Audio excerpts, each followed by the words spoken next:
Tell us about that. Tell us about any insight you give to someone that's dealing with, let's say, coming back from COVID and having been in the hospital for a few weeks, or having had their family upended because a family friend was in COVID. Tell us what insight you that. When I was during my competition, I had something called the 4 P's: purpose, passion, permission, and progression.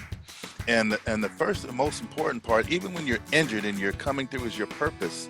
You know, in order to, you got to answer the question why. And people say that, but your purpose and a goal is different. Your purpose is higher. Your purpose gets you out there. When we were training in 110-degree weather, I remember when the NBA was on strike and I lived in Santa Clarita, California, Valencia, and it was like 109 out there on the track. And, you know, the guys called me, "Hey, Mark, why don't we go swimming?" You know, this is when like Kobe Bryant used to come over there and train, and he was like, "Let's go swimming." Yeah, you know, because they had the lockout. And I'm thinking, man, I could go hang out with these guys. But then I had to answer that question, why? If I didn't know why I'm here suffering in 110-degree weather, training, when maybe I could have did it at 6 p.m., then I would have swerved. You got to keep your focus. We'll talk about my end of zone focus later, but your purpose is answering that question, why? And the funny thing about that is, in Atlanta during the Olympic trials, it was 110 degrees.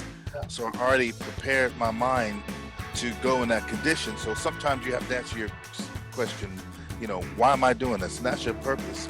And the most important one, Nick, is permission.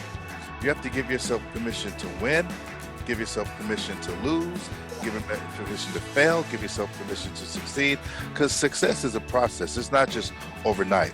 You're going to lose many races or many setbacks before you get to that Super Bowl, if you will. And I think that when you're injured, that'll be a good time to appreciate the talent that you had and the talent that you will have again, and then some, by sort of having it taken away from you. So give yourself permission to go through all that, you know.